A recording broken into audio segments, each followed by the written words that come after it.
نبوت کے تیسرے سال جب آپ صلی اللہ علیہ وسلم نے دعوت عام شروع کر دی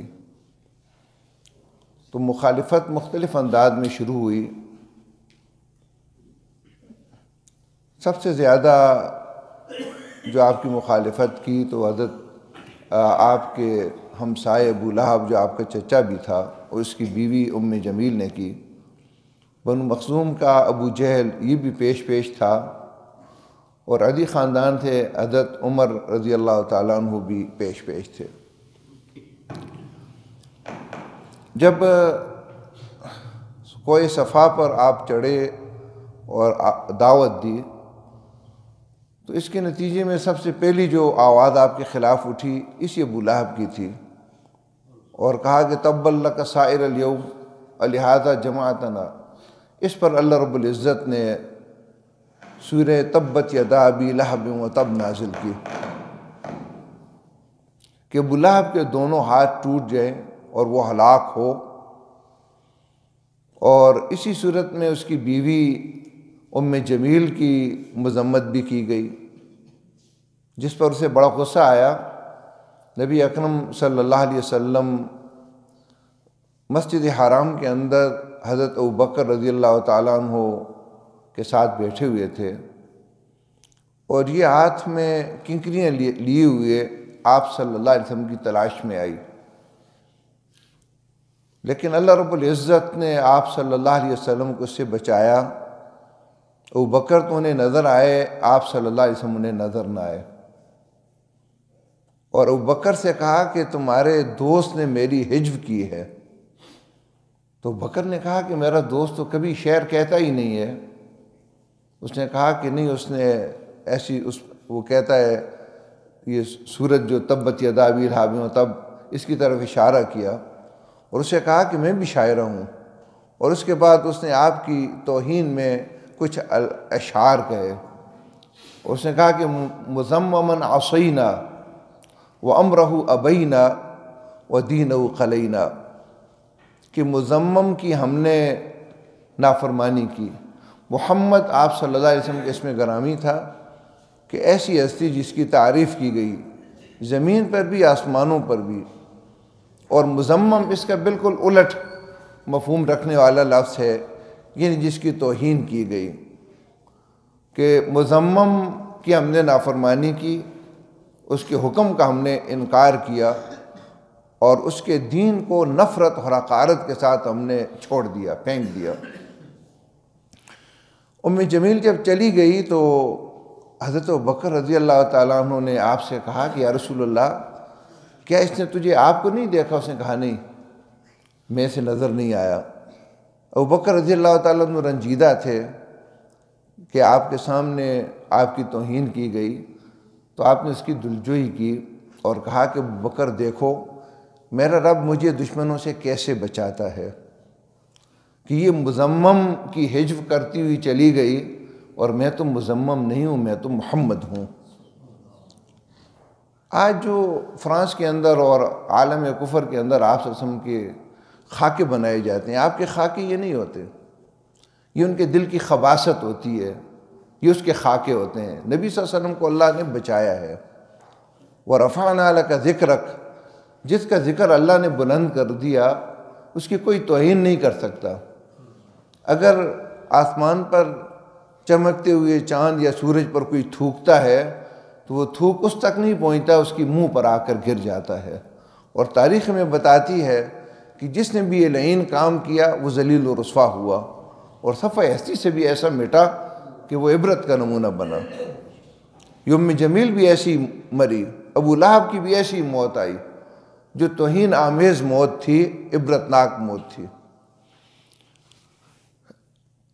حضرت نبی صلی اللہ علیہ وسلم پر جو ابتدا میں ایمان لائے وہ اکثر نوجوان تھے، لڑکے تھے اور نوجوان تھے، اور انقلابی دعوت کا ساتھ دینے والے اکثر نوجوان ہوتے ہیں شروع میں، اور کمزور طبقوں سے تعلق رکھنے والے ہوتے ہیں۔ مسلمانوں کو مسجد حرام کے اندر اور کھلے عام نماز کی اجازت نہیں تھی، ان کی توہین کی جاتی، آوازیں کسی جاتی، بعض اوقات پتھر مارے جاتے۔ سعد بن ابی وقاص رضی اللہ تعالیٰ عنہ جو بعد میں عظیم کمانڈر بنے، 17 سالہ نوجوان تھے۔ ایک دفعہ ایک پہاڑی کے اوپر مکہ کے اندر انہیں ایک خوبصورت جگہ ملی، ایک چٹان نکلی ہوئی تھی اور نیچے خوبصورت جگہ بنی تھی، تو انہوں نے وہاں نماز پڑھنا شروع کر دی۔ ایک دن نماز پڑھ رہے تھے کہ کچھ ایک چرواہے کو پتہ چل گیا، اس نے آوازیں کسیں، نقلیں اتاریں، برا بلا کہا۔ ساتھ بھی تو آخر نوجوان تھے۔ نماز سے فارغ ہوئے تو اونٹ کی ایک ہڈی پڑی ہوئی تھی، اس نے اس کو ماری تو اس کے سر پہ لگی اور خون بہہ نکلا۔ اب کفر جو کچھ کرے وہ تو کوئی بات نہیں، اور مسلمانوں کی طرف سے صرف یہ ایک حملہ تھا کہ جس کا مکہ کے اندر ایک طوفان اٹھ کھڑا ہوا کہ انہوں نے ہمارا خون بہایا ہے، یہ ایسے ہیں ویسے ہیں۔ آج بھی دنیا میں ایسے ہی نظر آتا ہے، اگر لاکھوں کروڑوں مسلمان مرے، شہید ہوں، تو دنیا کے اندر کوئی فرق نہیں پڑتا، لیکن ایک کافر مر جائے، اس کو مار دیا جائے تو اس کے ایک ہنگامہ کھڑا ہوتا ہے۔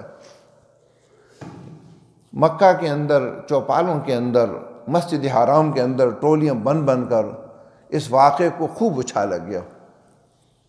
حضرت مصعب بن عمیر رضی اللہ تعالیٰ عنہ مکہ کے وہ خوبصورت نوجوان ہیں جو ایک مالدار ماں کے بیٹے ہیں اور سب سے زیادہ خوبصورت لباس پہننے والے، سب سے خوبصورت خوشبو لگانے والے نوجوان ہیں۔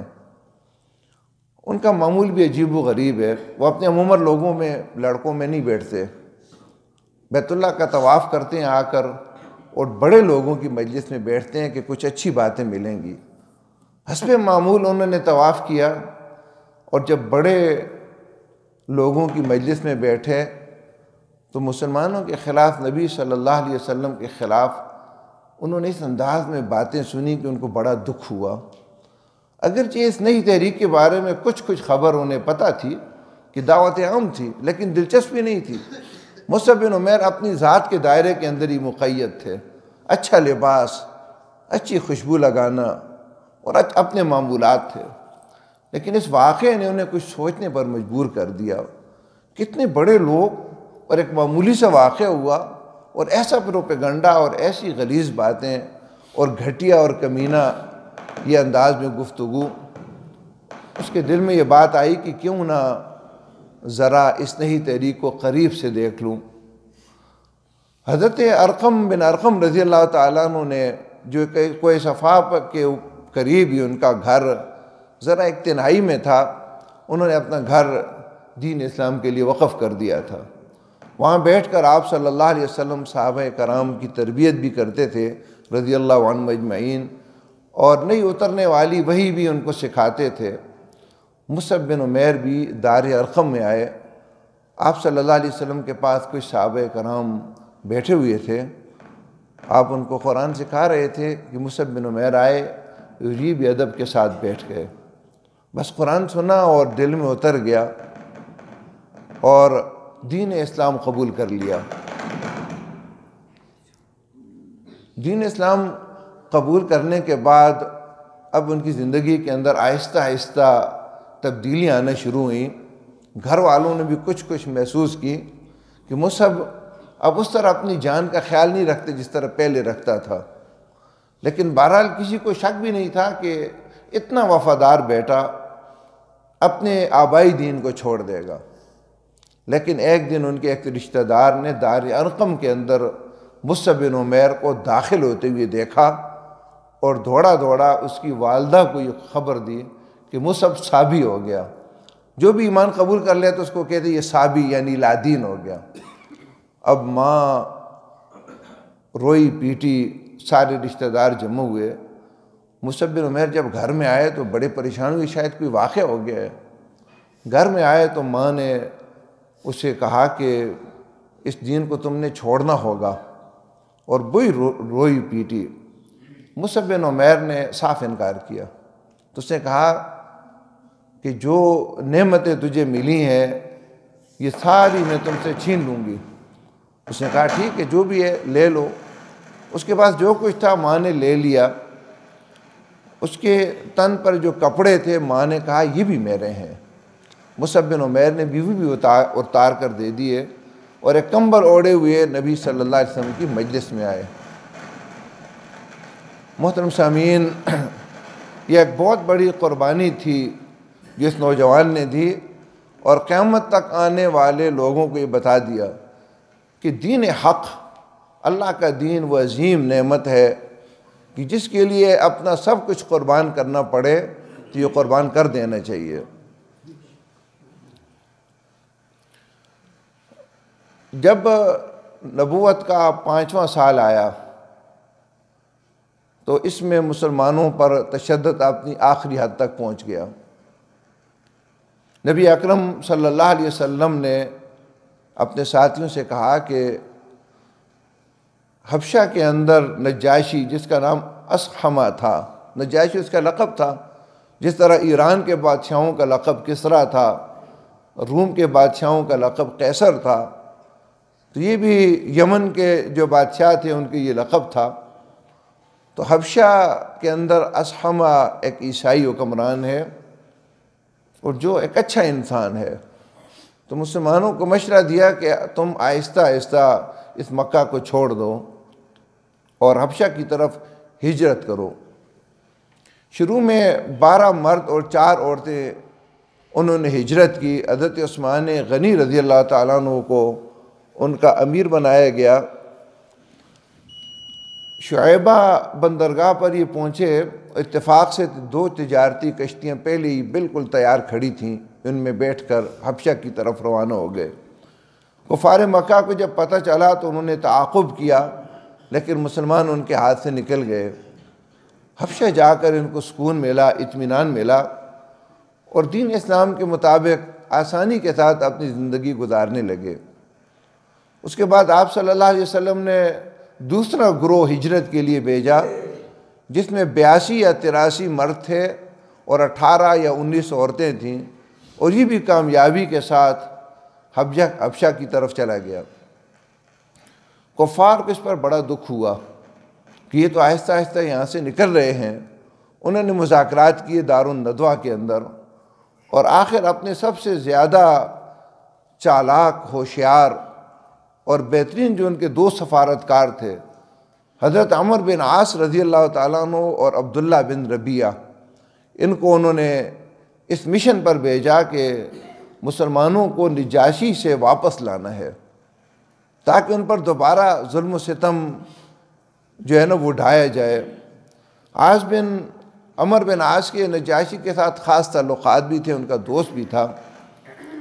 یہ دونوں گئے، اپنے ساتھ قیمتی تحفے لے گئے، نجاشی کے لیے بھی اور درباریوں کے لیے بھی اور ان کے پادریوں کے لیے بھی۔ سب سے پہلے پادریوں سے، درباریوں سے ملے، ان کو اپنی راہ پر لایا، تحفے دیے، اور انہیں تیار کیا کہ ہمارے موقف کی تم نے حمایت کرنی ہے نجاشی کے سامنے۔ اگلے دن نجاشی کے پاس گئے اور نجاشی کے سامنے ساری بات رکھی کہ ہمارے کچھ نوجوان بدراہ ہو کر وہ یہاں آپ کے پاس چلے آئے، اپنا دین انہوں نے چھوڑ دیا ہے، اور آپ کا دین بھی انہوں نے اختیار نہیں کیا، اور ان کے جو بڑے ہیں وہ ہمیں کہہ رہے ہیں کہ ان کو تم واپس لے آؤ، ان کے بڑوں نے ہمیں بھیجا ہے۔ جو پادری تھے، درباری تھے، انہوں نے بھی کہا کہ بالکل ان کو جو ہے نا ساتھ بھیج دینا چاہیے، ان کی جو سربراہ ان کے بارے میں خوب جانتے ہیں۔ نجاشی نے کہا ایسے تو نہیں ہو سکتا، کم از کم ان کی بات تو سنو، ان کا موقف تو سامنے آئے، وہ کیا کہتے ہیں۔ مسلمانوں کو پیغام ملا کہ نجاشی نے بلایا، اور عمر بن عاص اور عبداللہ بن ربیعہ کی بھی ساری بات ان کو بتا دی گئی۔ مسلمان بڑے فکر مند ہوئے، رات کو آپس میں مشورہ کیا، اس نتیجے پر پہنچے کہ بہرحال جو بھی ہو ہم نے حق کہنا ہے، اور جعفر بن ابی طالب کو انہوں نے اپنا مقرر راہبر منتخب کیا کہ آپ نے بات کرنی ہے۔ جب یہ مسلمانوں کا وفد نجاشی کے دربار میں آیا، نجاشی نے ان مسلمانوں سے کہا کہ تم نے اپنے آباء و اجداد کا دین چھوڑ دیا۔ حضرت جعفر طیار رضی اللہ تعالیٰ عنہ جو ابو طالب کے بیٹے اور حضرت علی رضی اللہ تعالیٰ عنہ کے بھائی تھے، وہ مسلمانوں کی طرف سے کھڑے ہوئے اور اپنا موقف سامنے رکھا اور کہا کہ اے بادشاہ،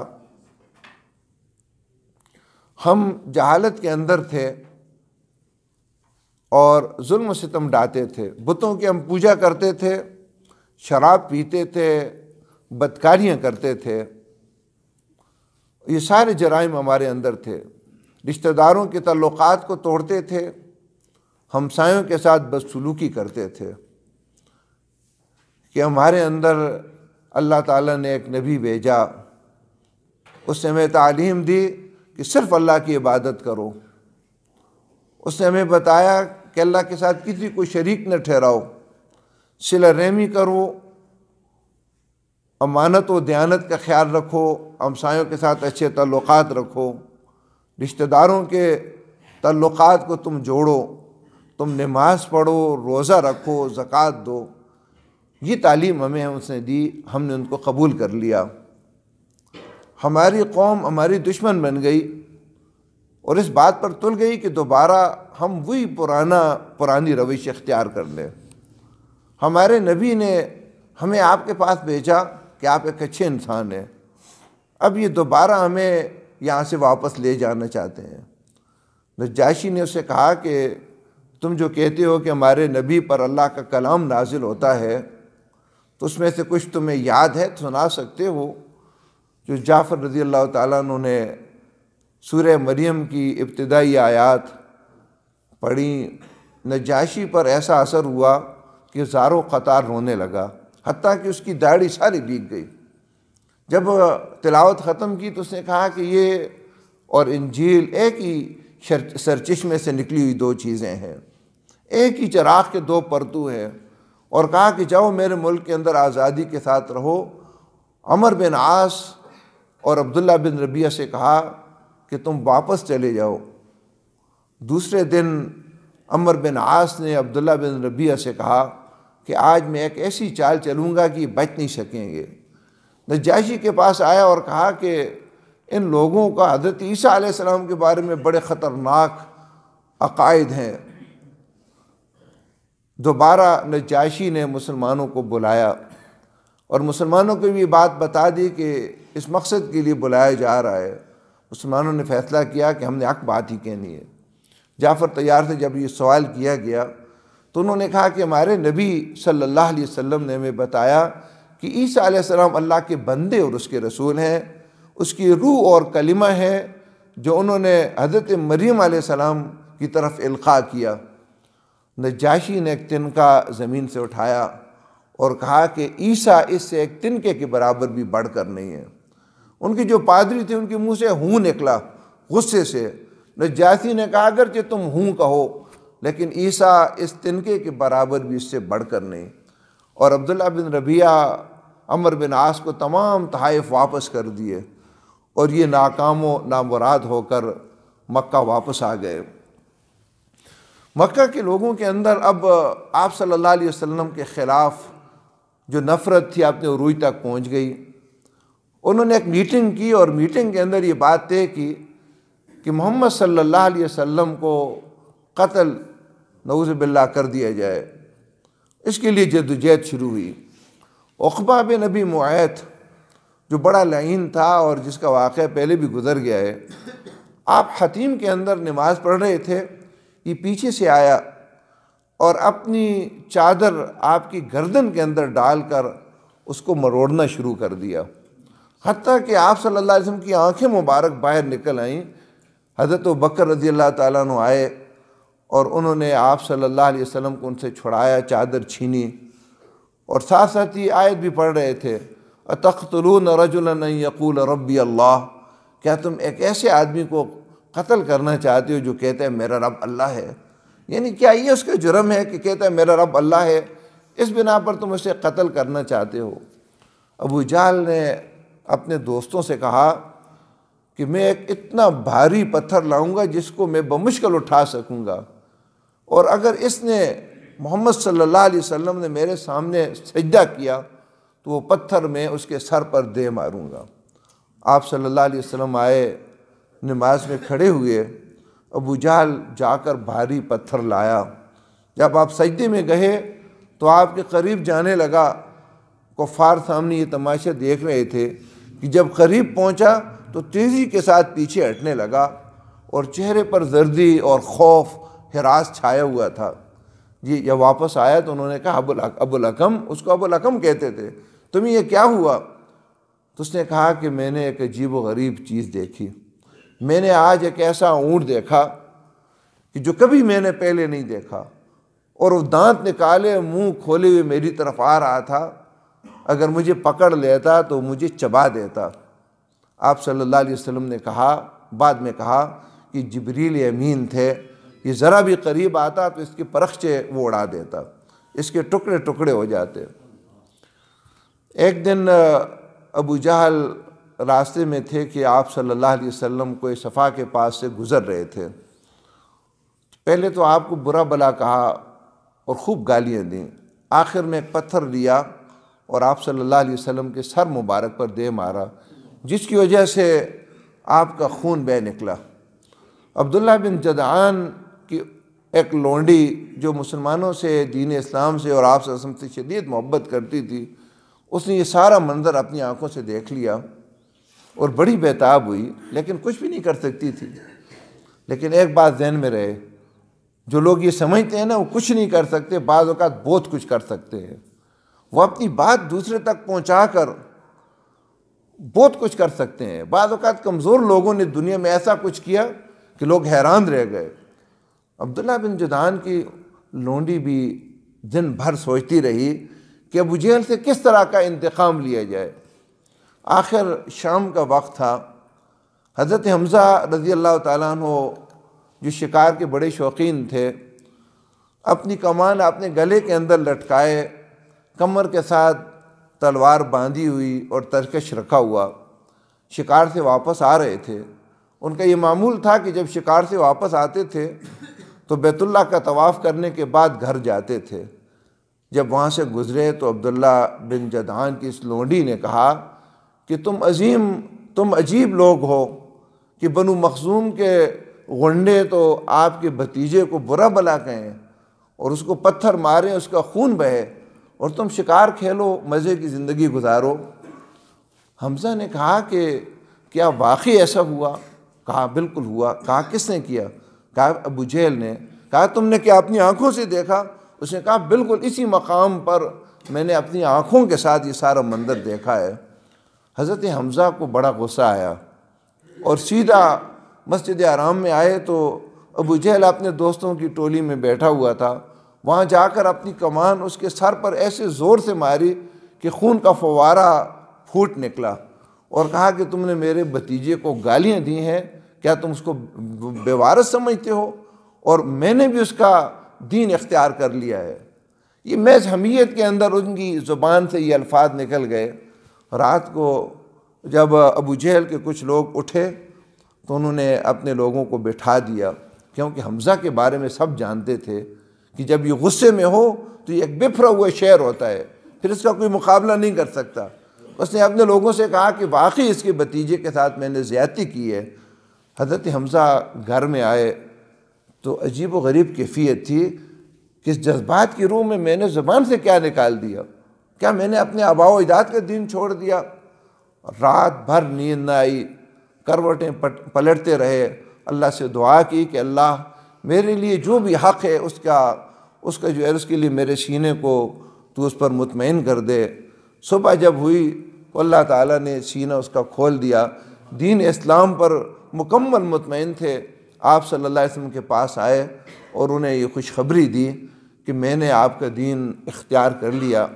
آپ صلی اللہ علیہ وسلم نے بھی اپنے چچا کے لیے ثابت قدمی کی دعا دی، اور مسلمانوں کو جب یہ پتہ چلی تو ایک خوشی کی لہر اٹھی کہ مکہ کے اندر ایک جوشیلا نوجوان، ایک بہادر، ایک جری، وہ دین اسلام کے دائرے کے اندر داخل ہو چکا ہے۔ کفار کو جب یہ معلوم ہوا تو بڑی پریشانی ان پہ گزری کہ حمزہ بھی دین کو چھوڑ کر آپ صلی اللہ علیہ وسلم کے دین میں داخل ہو گئے ہیں۔ ابھی 3 دن گزرے تھے کہ ایک اور واقعے نے مکے کے لوگوں کے دلوں کو زخمی کر دیا۔ 3 دن کے بعد اب اس حمزہ کے واقعے نے سب سے زیادہ متاثر حضرت عمر رضی اللہ تعالیٰ عنہ کو کیا۔ وہ بڑے غصے میں تھے۔ آخر کار انہوں نے ایک بڑا خطرناک فیصلہ کیا۔ گھر میں آئے، اپنی کمان سے تلوار نکالی، میان سے تلوار نکالی اور ننگی تلوار لے کر اس برے ارادے کے ساتھ چل پڑے کہ آج اس جڑ کو میں نے کاٹنا ہے، آج محمد الرسول اللہ صلی اللہ علیہ وسلم کو شہید کرنا ہے۔ اس ارادے سے جا رہے تھے کہ نعیم بن مسعود سامنے سے آئے، انہی کے خاندان کے تھے، مسلمان ہو چکے تھے لیکن اپنا ایمان ابھی چھپائے ہوئے تھے۔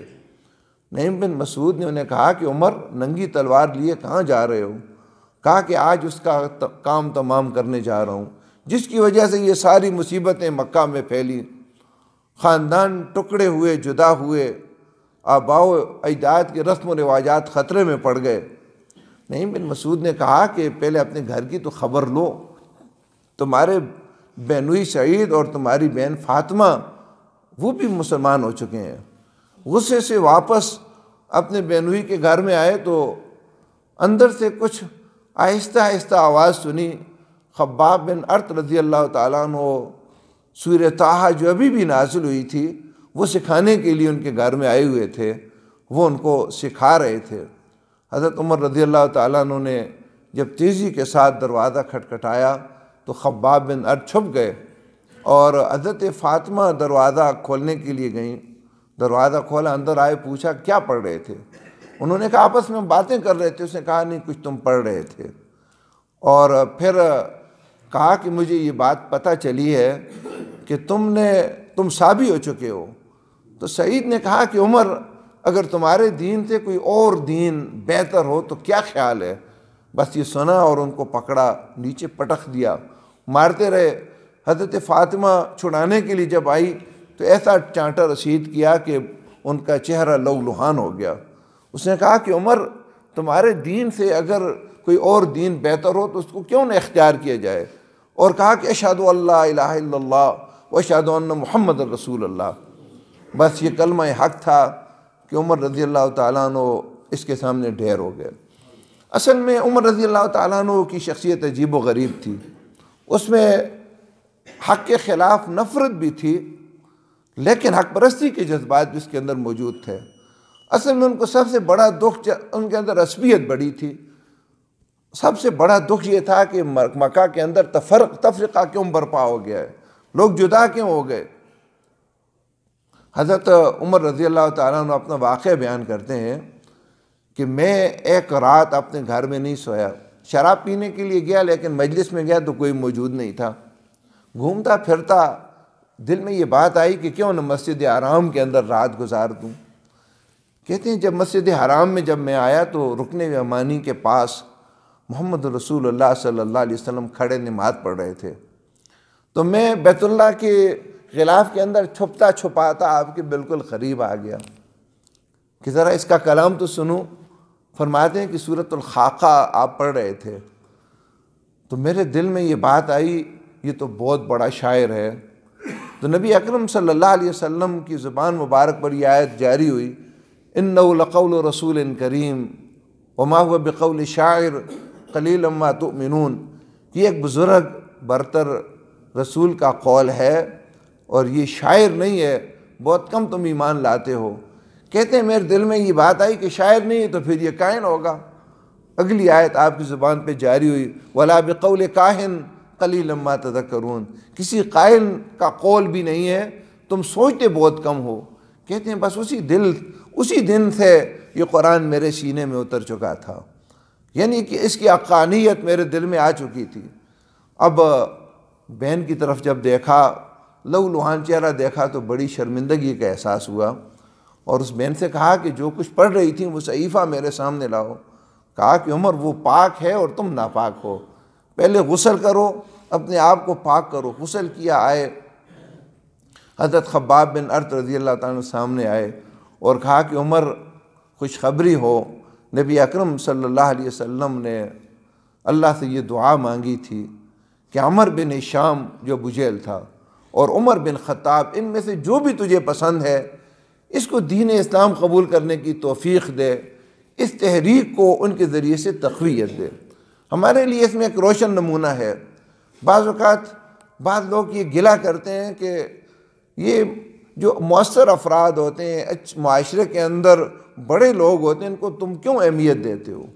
دیکھیں، تحریک کے لیے بعض اوقات یہ مؤثر افراد وہ کچھ کر لیتے ہیں جو سالوں کا سفر گھنٹوں کے اندر وہ طے ہو جاتا ہے۔ یہ تاریخ میں ہمیں یہ بتاتی ہے۔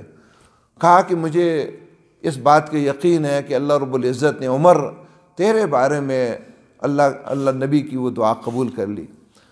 حضرت عمر رضی اللہ تعالیٰ عنہ مکہ کے ان چند لوگوں میں سے تھے جو پڑھے لکھے تھے۔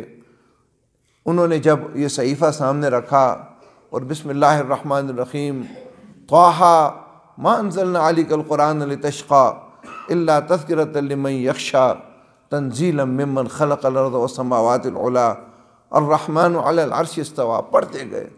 کہا کہ کیا یہ خوب کلام ہے، اور خباب سے کہا کہ محمد صلی اللہ علیہ وسلم کہاں ہیں، میں ان کے پاس جانا چاہتا ہوں۔ کہا کہ دار ارقم کے اندر ہوں گے۔ سیدھا اسی حالت کے اندر دار ارقم میں گئے، دروازہ کھٹکھٹایا۔ بلال رضی اللہ تعالیٰ عنہ نے سوراخ سے جھانکا تو پریشان حال آپ کے پاس آئے اور کہا کہ خطاب کا بیٹا عمر ہے اور تلوار بھی ساتھ ننگی تلوار لٹکائے ہوئے ہے۔ تو حضرت حمزہ رضی اللہ تعالیٰ جو 3 دن پہلے ہی مسلمان ہوئے تھے، انہوں نے کہا کہ آنے دو، اگر خیر کے لیے آئے تو خیر ملے گی، اگر شر کے لیے آئے تو اسی کی تلوار سے اس کا کام تمام کر دوں گا۔ بلال رضی اللہ تعالیٰ عنہ جب دروازہ کھولنے کے لیے گئے تو ساتھ حمزہ بھی چلے گئے۔ دروازہ کھلا، دونوں نے اس کو مضبوطی سے پکڑ لیا۔ آپ سب نے فرمایا کہ عمر کو چھوڑ دو۔ قریب آئے تو دامن کو پکڑا اور کھینچا اور کہا کہ عمر، اللہ کے عذاب کے انتظار میں ہو؟ کیا عاد و سمود کی طرح عذاب آئے گا تب تم ایمان لاؤ گے؟ کہا کہ اشہد ان لا الہ الا اللہ وانک محمد وانک رسول اللہ، کہ میں اس بات کی گواہی دیتا ہوں کہ آپ اللہ تعالیٰ کے علاوہ کوئی معبود نہیں اور محمد صلی اللہ علیہ وسلم اور آپ اللہ کے رسول ہیں۔ بے ساختہ اللہ اکبر اللہ اکبر اللہ اکبر کا ایک نعرہ بلند ہوا۔ مکہ کی ساری پہاڑیاں گونج اٹھیں کہ آج عمر رضی اللہ تعالیٰ عنہ مسلمان ہوئے۔ اب ذرا دیکھیے تحریک اپنا رخ کیسے تبدیل کرتی ہے، یہ ایمان کیسے انسان کو تبدیل کر لیتا ہے۔ بس ایک جست کے اندر اب عمر رضی اللہ تعالیٰ عنہ فاروق بن گئے۔ آپ سے سوال کیا کہ کیا ہم حق پر نہیں ہیں؟ کہا کہ فرمایا کہ کیا ہم حق پر نہیں، خواہ مریں خواہ جئیں؟ فرمایا کہ عمر، خواہ ہم مریں چاہے ہم جئیں ہم حق پر ہیں۔ تو فرمایا کہ پھر یہاں چھپ کر رہنے کا کیا مطلب ہے، پھر بیت اللہ کے اندر ہم نماز کیوں نہ پڑھیں؟ فرمایا کہ عمر ہم کمزور ہیں۔ فرمایا نہیں یا رسول اللہ، ہم جائیں گے۔ جو موجود لوگ تھے ان کی 2 صفیں بنائیں، ایک کے سامنے حضرت حمزہ کو کھڑا کیا اور پھر ایک کے سامنے خود ہوئے، اور آہستہ آہستہ مسجد حرام کی طرف جب یہ حق کا قافلہ روانہ ہوا تو سیرت یہ کہتی ہے کہ اس طرح گرد اٹھ رہی تھی جس طرح چکی کے پارٹوں سے آہستہ آہستہ پستا ہوا جو آٹا اوپر اٹھتا ہے اس کی دھول اٹھتی ہے۔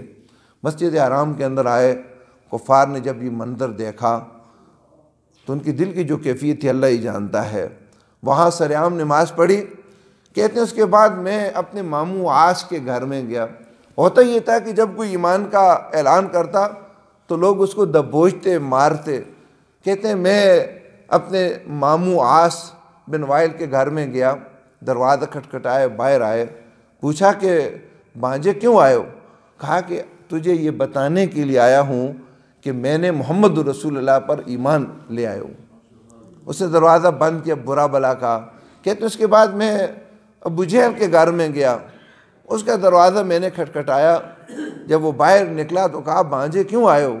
کہا تجھے یہ اطلاع دینے کے لیے آیا ہوں کہ میں نے دین اسلام قبول کر لیا ہے۔ اس نے بھی نفرت سے دروازہ بند کیا اور جو ہے نا برا بلا کہا۔ اب کفار مذاکرات کے بارے میں سوچنے لگ گئے۔ دیکھیں، مذاکرات کامیاب اس وقت ہوتے ہیں جب ہاتھ میں طاقت ہو۔ کمزور لوگوں کی مذاکرات کبھی بھی کامیاب نہیں ہوئے، نہ ان کے لیے کوئی مذاکرات کے لیے آتا ہے۔ کہ کشمیر کے مسئلے میں بھی جو لوگ کہتے ہیں مذاکرات کیے جائیں، مذاکرات کیے جائیں، مذاکرات ایسے نہیں ہوتے۔ اب کفار اس بات پر متوجہ ہوئے کہ حمزہ اور عمر کے جانے کے بعد اب ہم کمزور ہو چکے ہیں، اب مسلمانوں کو طاقت مل چکی ہے، اب وہ مذاکرات کے لیے وہ آمادہ ہوئے۔ 25 بڑے بڑے سرداروں کا ایک وفد بنا، حضرت ابو طالب کے پاس آئے، اپنا دکھڑا سنایا اور انہیں اس بات پر آمادہ کیا اپنے بھتیجوں کو بلاؤ تاکہ ہم آپ اس کے ساتھ کچھ مذاکرات کریں، اس کے سامنے اپنی بات رکھیں۔ نبی اکرم صلی اللہ علیہ وسلم کو بلایا گیا۔ مکہ کی یہ سردار ابو طالب کے پاس بیٹھے ہوئے تھے۔ چچا نے اپنے بھتیجے سے کہا کہ یہ تیری قوم کے بڑے بڑے لوگ ہیں، یہ تجھ سے کچھ بات کرنا چاہتے ہیں، کچھ مصالحت کا راستہ اختیار کرنا چاہتے ہیں کہ تمہارے اندر جو شدت ہے اس کے اندر کوئی کمی آ جائے۔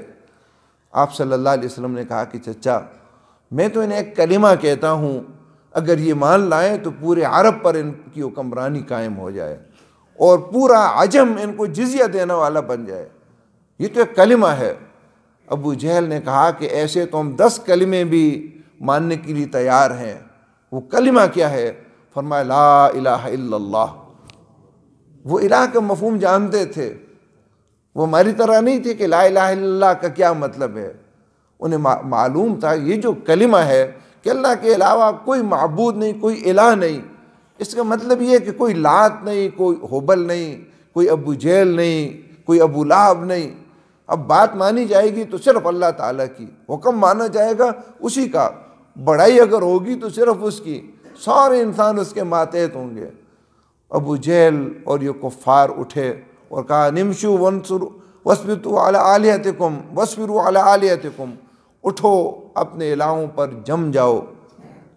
ان ھذا لشیء یراد، بے شک اس میں کسی اور بات کا ارادہ کیا گیا ہے۔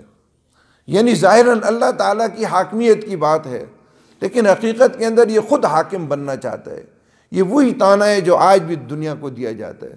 جو بھی اللہ تعالیٰ کی حکمرانی قائم کرنے کے لیے اٹھتا ہے تو اس کو کہا جاتا ہے کہ یہ ظاہراً اللہ کی حکمرانی، قرآن کی حکمرانی کی بات کرتا ہے، لیکن حقیقتاً اپنی حکمرانی یہ چاہتا ہے، یہ خود حکمران بننا چاہتا ہے۔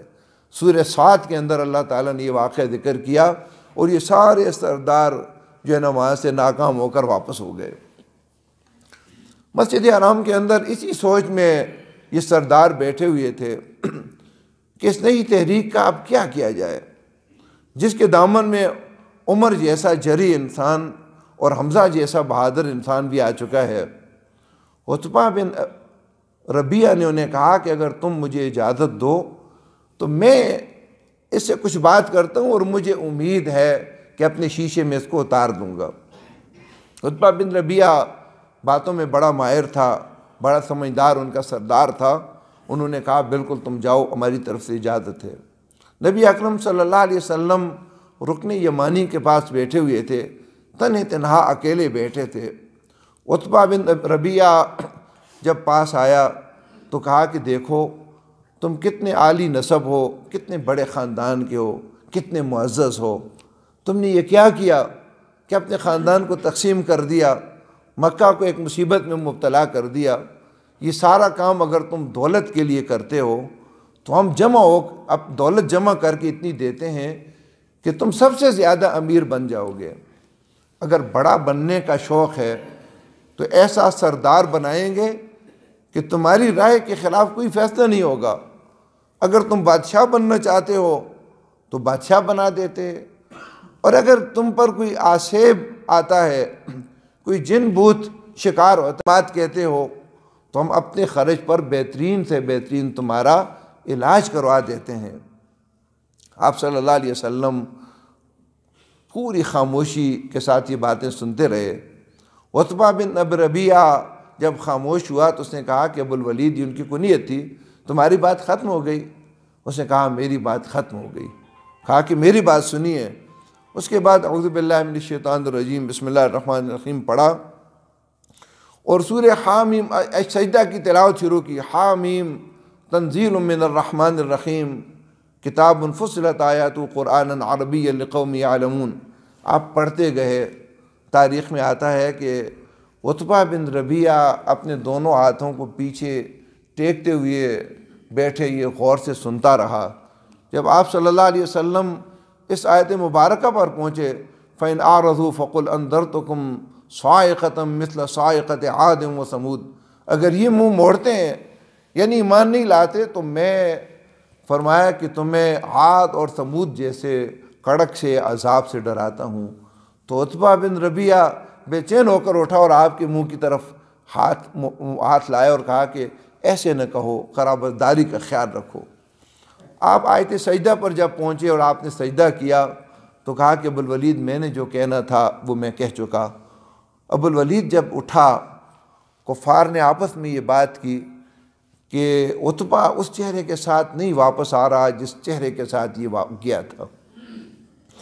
اللہ کا کلام جو ہے انسان کے دل کی دنیا تبدیل کر لیتا ہے۔ ہدایت کسے ملتی ہے یہ تو اللہ تعالیٰ کا اپنا ایک فیصلہ ہوتا ہے، جس کی طلب ہوگی تو اللہ ہدایت دے گا، لیکن دلوں کی دنیا اگر کسی نے تبدیل کرنی ہے وہ صرف قرآن مجید سے ہوتی ہے۔ اب عتبہ کی دل کی دنیا جب تبدیل ہوئی، جب دل بدلتا ہے نا تو انسان کا سارا جسم ہی بدل جاتا ہے، انسان کے دیکھنے چلنے ہر چیز کا انداز بدل جاتا ہے، اور یہ ایسا انداز ہوتا ہے جو محسوس ہوتا ہے۔ کفار نے کہا کہ عتبہ اس چہرے کے ساتھ نہیں جا رہا، نہیں واپس آ رہا جس چہرے کے ساتھ یہ گیا تھا۔ قریب جب آیا تو پوچھا ہاں ابوالولید کیا بنا؟ کہا کہ میں ایک عجیب و غریب کلام سن کر آیا ہوں جو نہ شعر ہے نہ کہانت ہے، جس کی جڑیں بڑی گہری ہیں، جس کی شاخیں بڑی ثمرآور ہیں، پھل دینے والی ہیں، اور مجھے تو اس بات کا یقین ہے یہ کلام کچھ کر کے رہے گا۔ اگر عرب والے اس آدمی پر غالب آ گئے اور انہوں نے اس کو مار دیا تو تم سستے ہاتھوں چھوٹ گئے، تم خون بھی نہیں بہاؤ گے اور مسئلہ بھی حل ہو جائے گا۔ اور کہا کہ اگر یہ آدمی عرب پر غالب آ گیا تو اس کا اقتدار تمہارا اقتدار ہوگا، اس کی طاقت تمہاری طاقت ہوگی، اس کی عزت تمہاری عزت ہوگی، تمہارے ہی آدمی ہے یہ۔ تو لوگوں نے کہا کہ ابوالولید تم بھی اس کے جادو میں گرفتار ہو چکے۔ کہا میں نے تو جو صحیح سمجھا تمہیں بتا دیا، اب جو تمہاری مرضی ہو کرو۔ محترم سامعین، یہ قرآن عظیم کتاب انقلاب ہے۔ عتبہ نے چند آیات ہی سنی، اس نتیجے پر پہنچا کہ یہ کلام آخر کار انقلاب برپا کر کے رہے گا، معاشرے کے اندر ہلچل مچا کر رہے گا۔ آج ہماری بدقسمتی کہ ہم نے اس کلام کا یہ مطلب سمجھا ہے کہ جب برکت حاصل کرنی ہو تو گھر میں وہ بھی خود نہیں، مدرسے کے بچوں سے ختم کروا لیں، کوئی موت القریب ہو تو سورہ یاسین پڑھ لیں، اور رمضان المبارک آئے تو ایک دفعہ اس کی تلاوت کر لیں، ہاں ایک خوبصورت غلاف کے اندر رکھ کر گھر میں اونچی جگہ رکھ لیں تاکہ برکت اس کے ذریعے سے آئے۔ حالانکہ یہ کلام تو دنیا کی اندر ایک تہلکہ مچانے کے لیے آیا تھا، اور کفار نے اس کو خوب سمجھ لیا تھا۔ یہ تو ایک انقلاب برپا کرنے کے لیے آیا تھا، یہ تو دلوں کی دنیا بھی تبدیل کرنے کے لیے آیا تھا، انسان کے ظاہر کو بھی تبدیل کرنے کے لیے، اور پورے معاشرے کو ایک نئے سانچوں کے اندر ڈالنے کے لیے آیا تھا۔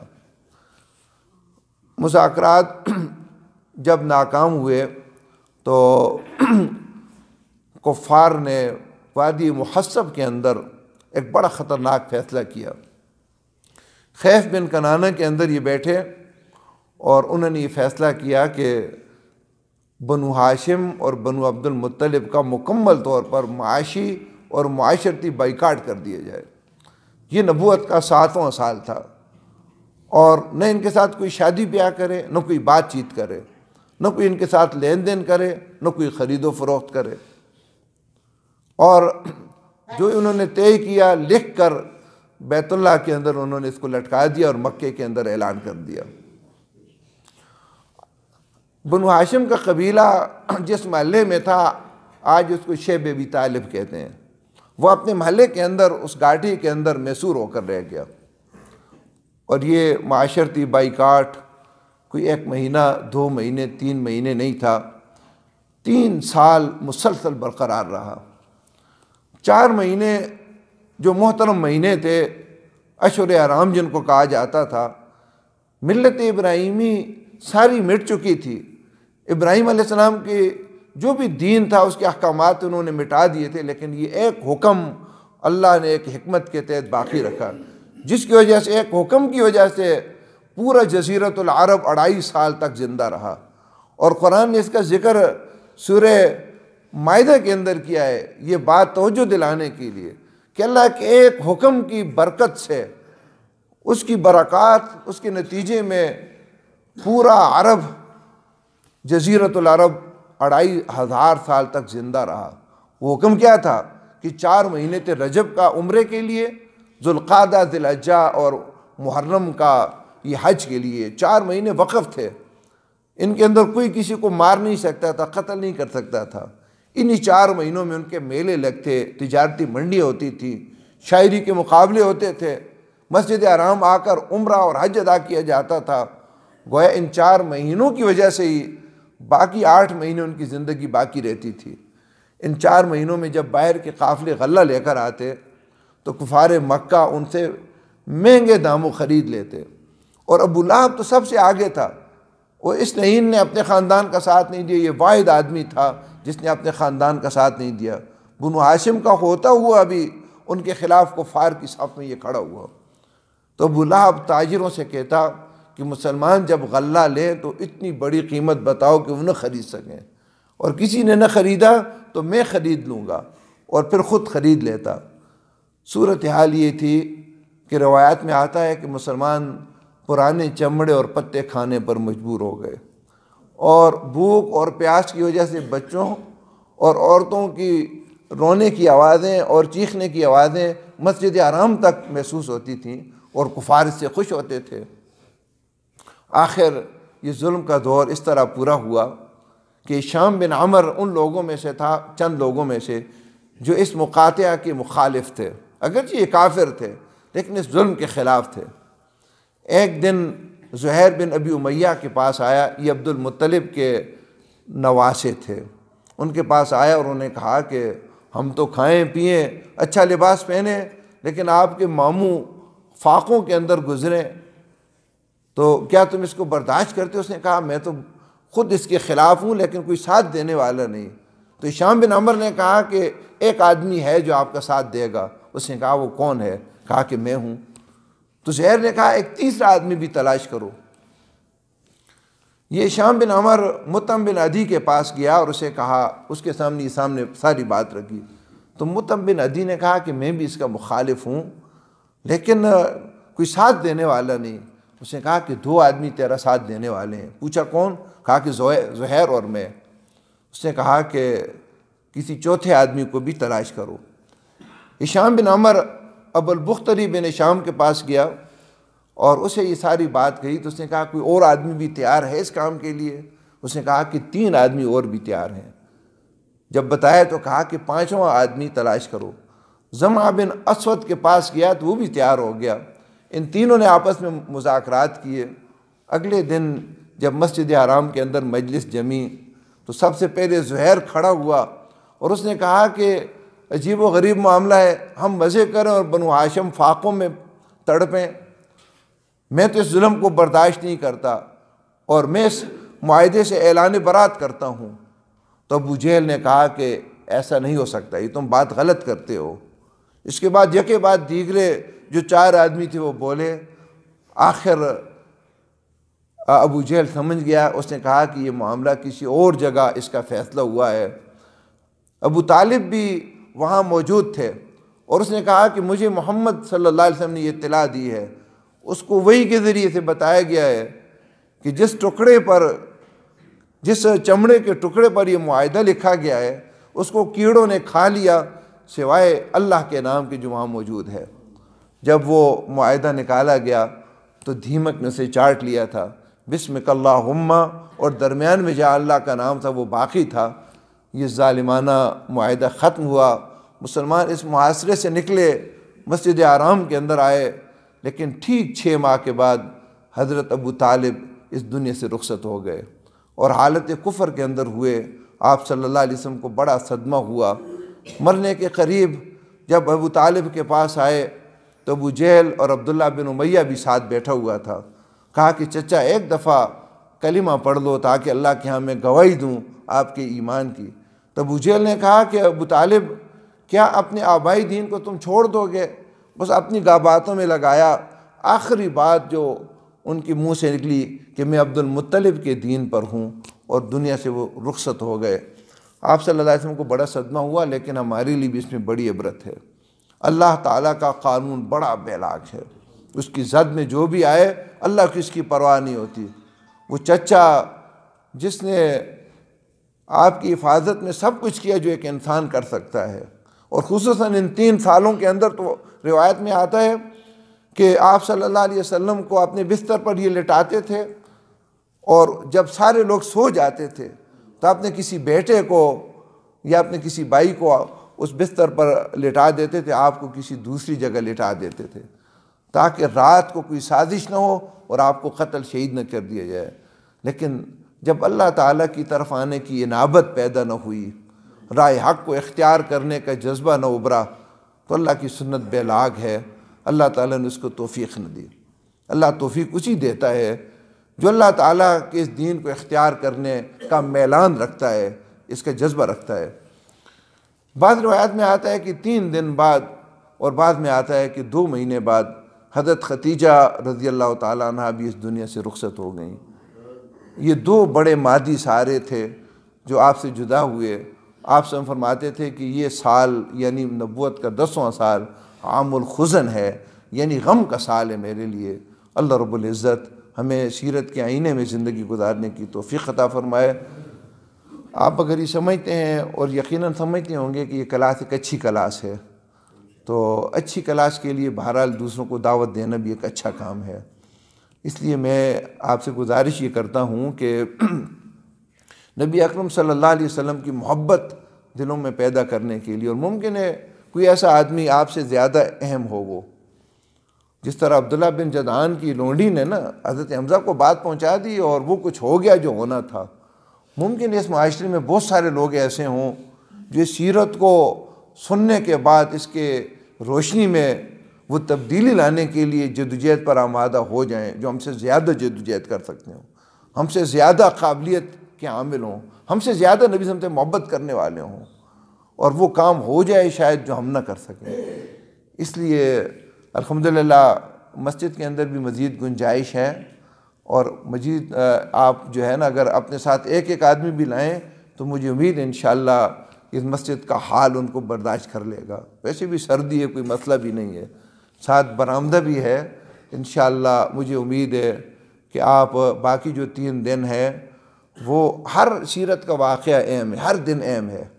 جو واقعہ آپ سنیں گے آپ کہیں گے شاید سب سے اہم واقعہ یہ ہے. جس طرح قرآن کی ہر آیت اہم ہے اور ہر آیت کا مطلب آدمی سمجھتا ہے تو آدمی سمجھتا ہے یہ سب سے اہم ہے. اس لیے باقی 3 دنوں کے لیے آپ بھرپور دعوت دیں گے انشاءاللہ، امیدیں دیں گے نا انشاءاللہ. جزاک اللہ. آخر دعوانا الحمدللہ رب العالمین.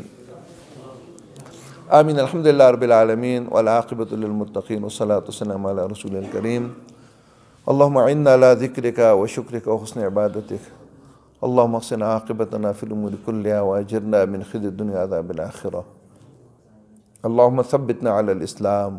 اللہم نور قلوبنا بنور الایمان. اللہم زین اخلاقنا بنور القرآن. یا رب العالمین اسوہ رسول صلی اللہ علیہ وسلم پر عمل کی ہمیں توفیق عطا فرما. آپ صلی اللہ علیہ وسلم کی سچی محبت عطا فرما. یا رب العالمین اس دین حق پر چلنے کی توفیق عطا فرما. یا رب العالمین اس کو پھیلانے کی، اس کو قائم کرنے کی ہمیں توفیق عطا فرما. یا رب العالمین ہم نے جو کوتاہی کی ہے معاف فرما. آئندہ اپنی زندگی جو بھی باقی ہے اس کا ایک لمحہ اس عظیم کام کے اندر صرف کرنے کی ہمیں توفیق عطا فرما. یا رب العالمین پوری دنیا کے اندر دین حق کو غالب فرما. مظلوم مسلمانوں کی مدد فرما.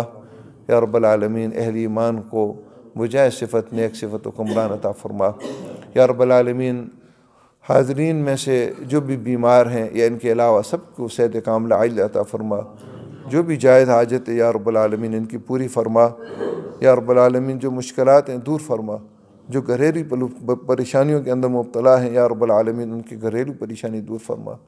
ملک پاکستان کو یا رب العالمین اس دور کی اسلامی فلاحی ریاست بنا، اس کو اسلام کا قلعہ بنا، اس کی حفاظت فرما۔ اللہم اشف مرضانا ومرضى المسلمین، اللہم اعنا علی ذکرک و شکرک و حسن عبادتک، اللہم احسن عاقبتنا فی الامور کلها واجرنا من خزي الدنیا وعذاب الآخرة، اللہم اغثنا غیثا مغیثا مريعا مريعا نافعا غیر ضار عاجلا غیر آجل، اللہم اسقنا الغیث ولا تجعلنا من القانطین، وصلی اللہ تعالی علی خیر خلقہ محمد وآلہ وصحبہ اجمعین برحمتہ۔